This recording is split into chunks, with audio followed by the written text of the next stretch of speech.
Here we are in Learning Plan 5, and this will be the last lecture for this course. And I skipped a couple chapters, um, 17 and 18, I believe.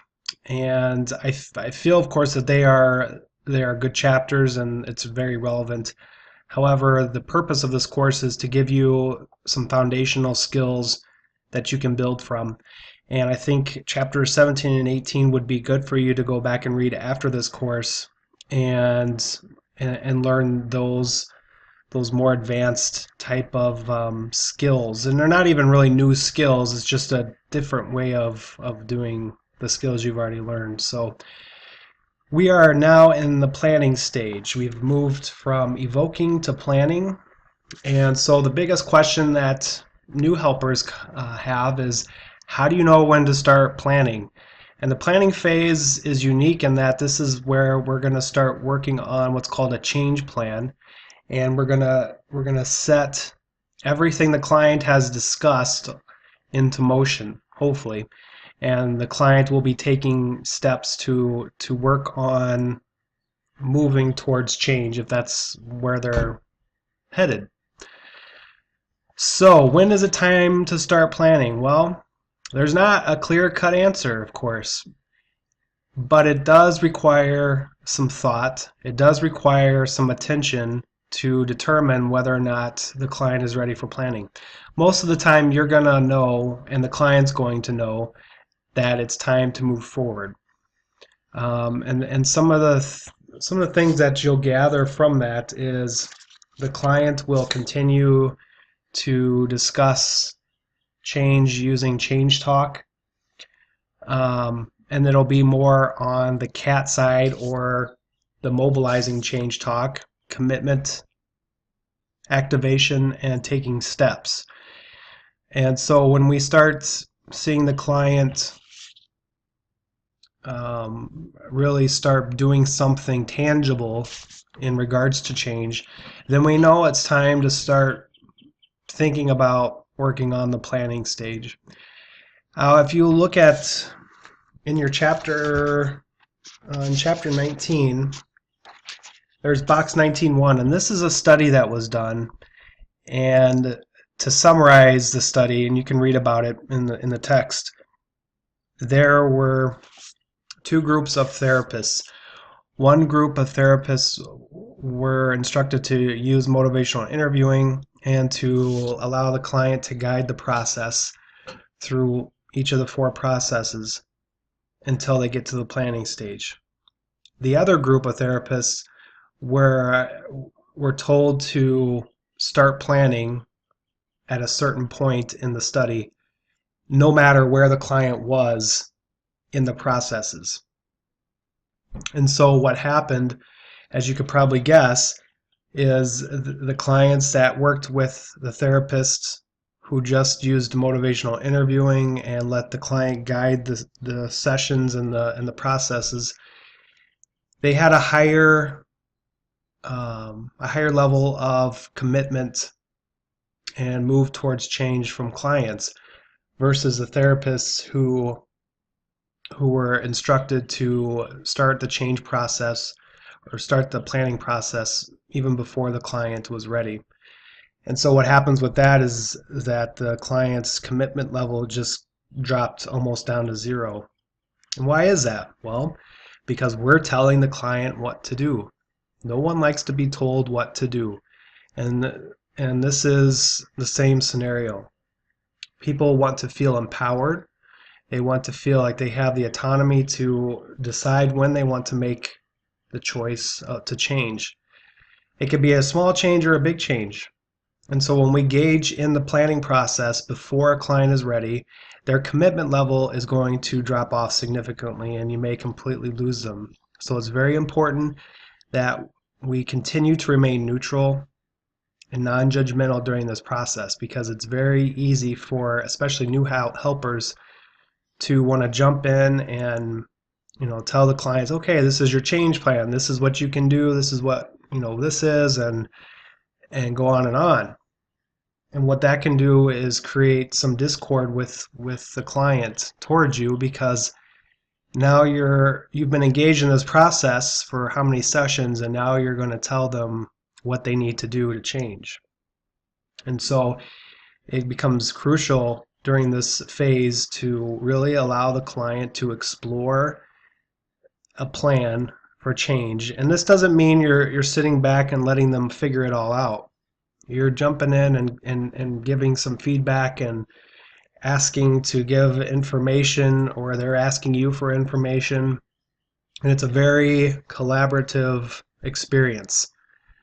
And it should not be you as a helper talking most of the time, determining what goals this person should be coming up with.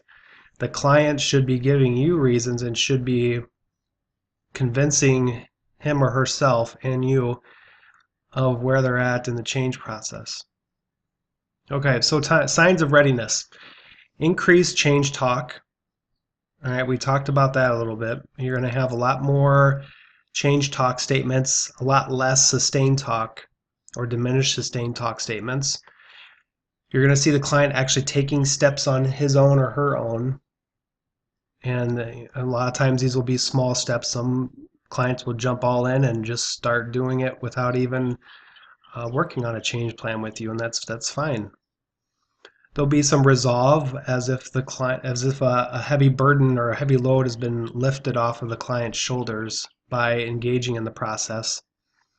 And envisioning, the client can see himself or herself in the future after making this change, and they see a positive outcome. And so these are some of the signs that you can look for when you're working with a client to determine whether or not he or she is ready to move on to planning. Okay. One other thing we want to work on when we start working in the planning phase is it's called testing the waters, as the text refers to it. And so we don't want to make assumptions about where clients are at in the change process. But what we can do is throw out some things to test the water, so to speak, to see where they're really truly at in the change process. All right, and so one of the things that we can do, or one of the techniques we can use, is called recapitulation.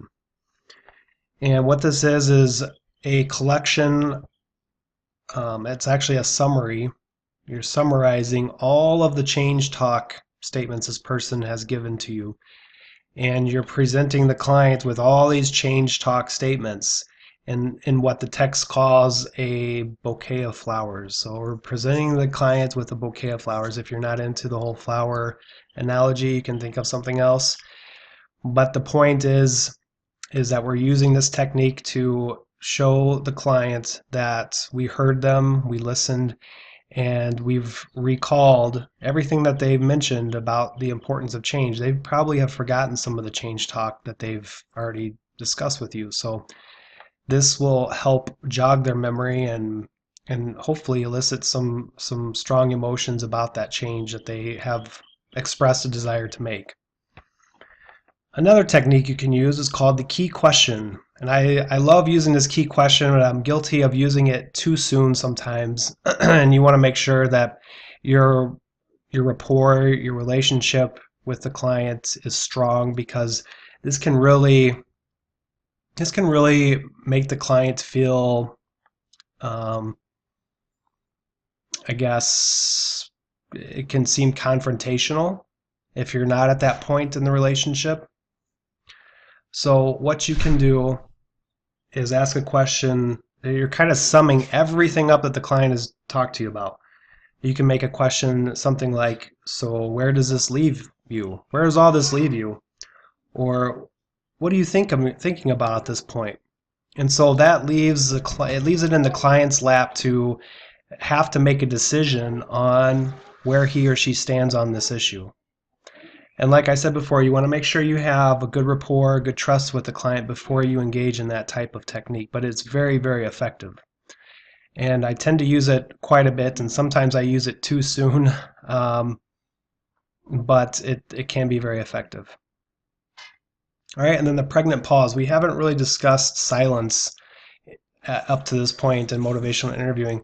Silence can be a very useful tool, and you really have to know your client to decide whether or not this is going to be effective.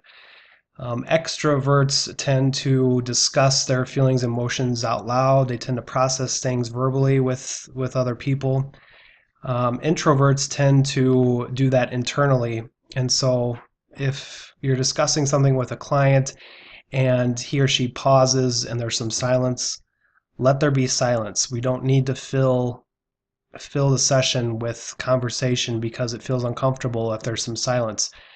That client could be thinking, could be processing some information that he or she just received from you. They could be processing information that has come up throughout the session. And so we want to give them the opportunity to do that. What can happen, though, especially with newer helpers, is we want to fill the session with conversation because we feel like if there's silence, then we're not being effective and we're not helping this person. And that's quite the opposite. Silence can be very useful. This is the client's session. More than likely, he or she is paying for the session. And so we want them to gain the best benefit from the session. And if that means that they need to sit in silence for a little bit to process things or to gather their thoughts, then so be it. That's okay. You may have someone who's very quiet anyway. And so it's okay to let them figure out what they want to say next. If you continuously jump in and fill the silence constantly, that kind of trains that person to sit back and let you take control of the sessions, and that's not what we want. All right, so developing a change plan is very simple. There's actually an example of a change plan in this learning plan that you're going to take a look at and learn about. So you want to make sure you review the video of the assignments for this learning plan. And you want to make sure that you avoid the writing reflex. This is the client's change plan. This is what they have agreed to work on and what they're most motivated to work on. And this can be a step where the client is either going to commit, or if you jump in and you start putting your own 2 cents and your opinions in, could really damage the relationship, and it can really damage all the work that you've done up to that point. So it's very important that we remain neutral, non-judgmental, and I think I've probably, I don't know, said this 100 times, and but it's very important. And so you want to set a clear plan. You want to have clear options. And you're going to develop this plan from scratch. And so it can be, there's all kinds of different ways to do it. There's not a set way to do a change plan. Ideally, you want to have some broad goals, and the goals could be long-term or short-term. Short-term could be up to 6 months or a year, and long-term can be a year up to a couple years. And then you want to have, you can do some objectives, which narrows down goals a little bit further, and then you have action steps. And this is all similar to like treatment planning, case planning. You have goals, objectives, and methods or taking steps. And so the idea is that the client has some tangible ways of making this change. And whatever way that they feel they can do that is what you're going to work with them on. All right, so like I said, this is the last lecture for this course. The next learning plan is the final, and you're going to review all of the chapters, and there's some assignments that you're going to be doing. I hope that you've enjoyed this course and that you've gained a lot of insight and information about yourself, your own counseling style, and about how to work with others that you're trying to help. So again, if you have questions, concerns, please let me know.